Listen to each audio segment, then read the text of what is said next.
So I want to talk about Jim Lampley and Floyd Mayweather, what I learned about them this weekend, man. First, let's start with Jim Lampley. Now, I'm just going to talk about myself. I'm not going to talk about anyone else speaking bad about Jim Lampley or whatever the case may be. Let me tell you, I had an inkling that Jim Lampley was an elitist. And that may be true. And when you're an elitist, you tend to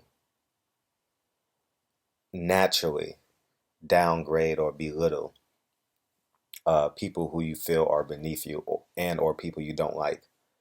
And and when you're a minority in this country, you always want to lean on racism, like, oh, he's a racist but when actuality they're not racist. It's just they're just an elitist.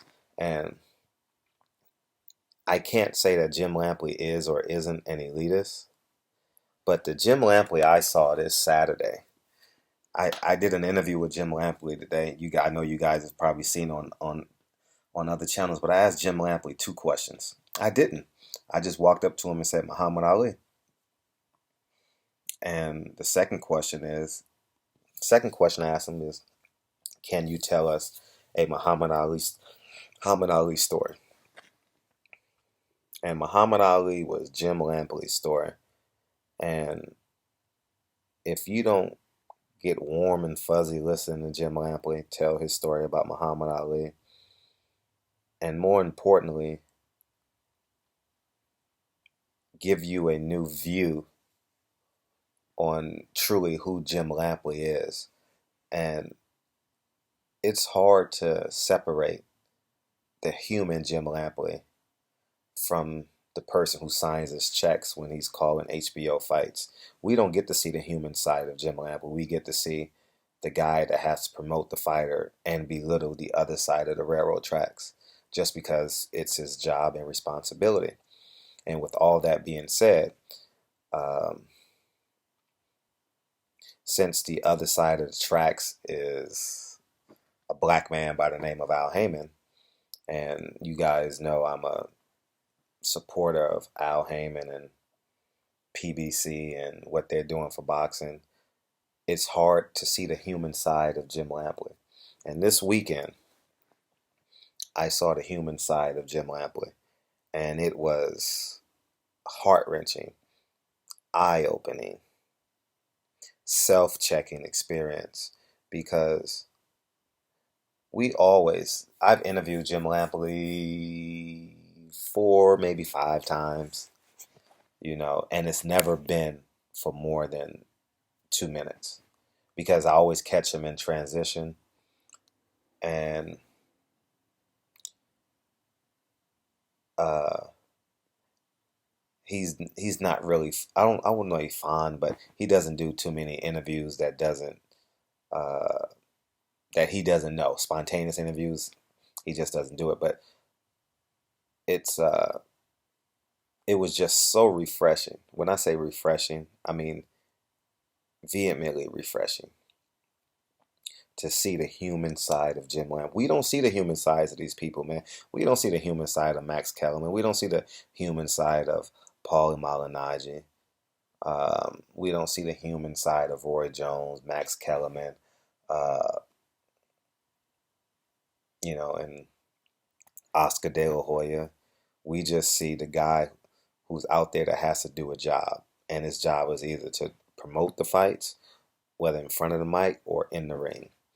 And I've been listening to Jim Lampley minimum 20 years. I mean, I at least I'm 38, minimum 20 years. And you build in your head every time you hear him, you build your interpretation of him, or you decipher what type of character the man has.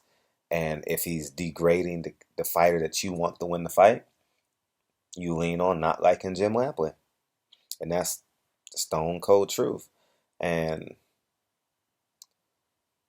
uh, the side I saw of Jim Lampley was just so refreshing. And I encourage you guys, if you haven't seen it, to go watch the video. You can find it on any channel. You can feel free to watch it on mine. Make sure you hit the subscribe button. But Jim Lampley gave a heartfelt, tear-jerking, emotional reflection on Muhammad Ali. And Muhammad Ali was his hero. And I'm getting goosebumps as I'm doing this video because I'm sitting there. I'm being honest. I've never done an interview, and I've interviewed, uh, oh gosh, I mean hundreds of people. You guys, just in boxing, but I cover other stuff too. But Justin, I've never closed my eyes and didn't it. I've never done that. I'm sitting there. I don't know if I'm holding back tears or or it was a cathartic experience for me in terms of truly understanding who Jim Lampley truly is. I don't know if it's two, it's a combination of both, one, two, three, or the other. But I can't wait to have a conversation with Jim Lampley again, which will probably be the Crawford Postell fight. I'm going to shake his hand and I'm going to hug him and I'm going to tell him I have no issue telling my truths. And I hope that he gives me 5 to 7 minutes of his time, and I'm going to vehemently tell him how I thought of him prior to that interview. And Jim Lampley knows who I am. He sees me at every fight. We talk. Uh, does he grant me an interview every time? No, but we talk. Hi, how you doing? How's, in passing, nothing introspective or, about family or nothing. But I thank Jim Lampley, and I think it's important for the world to see this interview because I know I'm not the only, I'm going to say minority, because I know many Mexican fans have the same view of him, you know, in terms of sometimes he says things that kind of makes you go, huh? You know, Max Kellerman too. He says some things like, "Are you kidding me? For real?" But uh, Muhammad Ali was Jim Lampley's hero, and watch the interview I did with him. You can watch it on again. You can watch it on any other channel, but I did the interview. They kind of chime like when we do interviews. Um, it's like an unwritten rule. You can just chime in on the interview, even though I was asking the questions. Other people can bring their cameras and record as well. I have no issue with that. But and let's talk about Floyd Mayweather. I'm watching Game Two of the NBA Finals with Sam Watson and many other people. There's a few actors there, but the most notable guys for this channel would be Jermaine Jackson of the Jackson Five and Jackson family, and Sam Watson. And we're watching the game. We're talking shit, having a great time. It's a blowout. So all we got to do is just reflect on our experiences as friends. And Jermaine Jackson is telling us great stories about the Jackson Five, being on Motown. The executive president, the executive president of Motown was there. Miller London, feel free to Google him. He was Barry Gordy's right hand man. And he's reflecting on Stevie Wonder, Marvin Gaye, the Commodores with Lionel Richie, the Jackson Five, Stevie Wonder. The list goes on and on. He's personal friends with them, and he managed them and navigated their career.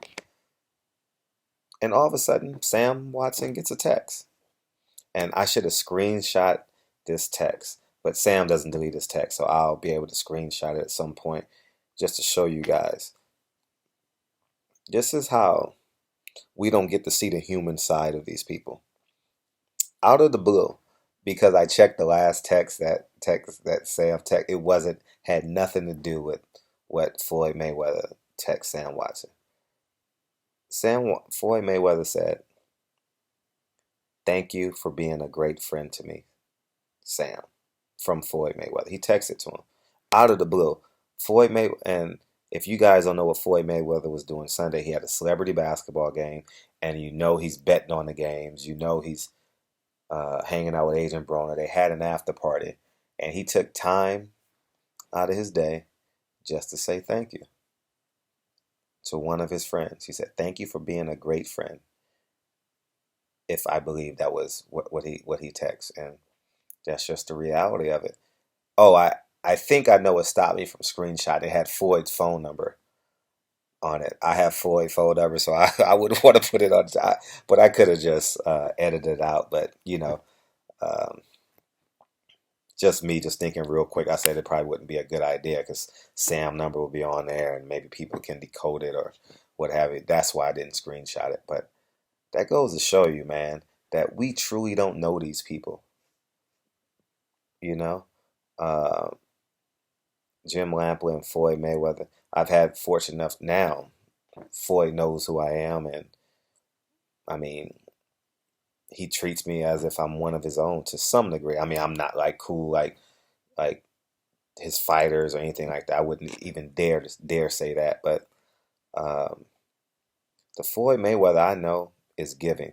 I seen this man when we were doing the movie. Just to give you guys a ballpark, he took 85 people to dinner at Nine Steakhouse at the Palms Casino. 85 people. 85 people. That's a football. That's a football team and that's an NFL football team and their staff to a five-star steak dinner. Order what you want. I've seen Floyd look me in the eye and say, if I'm being honest, Floyd looked me in the eye and said, whatever you need, I'll help you. I haven't called him on it yet. I know you guys probably think you call him. Nah, it's not that type of party. But he was very sincere when he said that. And, to see the human size of these two people, I just wanted to share this with you guys. And I hope you retweet it and share it just so the message can be out there. These guys are human, and I always tell people you have to be protective of yourself. Self-preservation is the law of the land. If you have a man, Jim Lampley, whose mental wealth you can't quantify in terms of boxing, in terms of his intellect, in terms of his connections, you can't quantify that. Floyd Mayweather's actual worth and potential worth, you can't quantify that. It's in the billions. So they have to be protective of self, man. And it's uh it's partly our fault for making gross quick and sometimes negligent opinions on these people, and I'm guilty of it. And I'm gonna tell Jim Lampley when I see him for the Postell Crawford fight. I'm gonna tell him, and uh, matter of fact, I'm hopefully I can do it on camera because I think that it's important for a black man to talk to Jim Lampley. I don't believe he's a racist at all. I believe Jim Lampley sometimes can be an elitist, but he's not a racist. And but I think with all this being said, they're human, and it was great to see the human side of these people. These people, I mean, but for the sake of this conversation, I saw like Ross Perot when he said "you people," But I'm great. I just want to share these stories with you guys, and I was just thinking about this the past 48 hours, and I was like, man, I the few hundred people that's going to listen to this on my channel need to hear this story, and uh, we live in a 15-second media cycle, so we have to draw conclusions immediately. Sometimes it's a guilty pleasure, and sometimes it's a guilty sin. We're not perfect. We make mistakes, but I've seen the human side of Floyd Mayweather personally with my own eyes. I've seen Jim Lampley cry, snot boogers coming out of his nose, uncontrollable to the point where he's controlling himself. Talk about Muhammad Ali, the greatest of all time, Muhammad Ali. And that's what it is. So, Barbershop Conversations. I truly appreciate you guys' support. hit the subscribe button. You guys are, I mean, literally awesome. Like our channel is doing really, I think our channel is doing really good. Um, we got a lot of fights this weekend. I did really well this weekend. I was astonishing perfect with my draws. But I did pick Abe Lopez over Ramirez on Saturday. And I picked Vargas. It was a draw. So I'm still doing okay. The only fight I missed in the last 30 days was Amir Khan Canelo. And if he hadn't got fucking careless, damn, I would have a perfect month because he was up on my cards 4 rounds, at worst, 4 rounds to two. So, barbershop conversation, you guys are awesome, but always keep in mind, we're not getting the real, I would say for the most of these interviews, we're not truly getting the real person. And we need to be cognizant of this. But we're human though. That's the great thing about being human. Other people's other people on this universe know we're human, so we're allowed to make mistakes. That's the great thing about being human. Barbershop conversation. Talk to you guys soon. Subscribe, tell a friend, share, like, and love the videos. Talk to you guys soon. Peace, guys.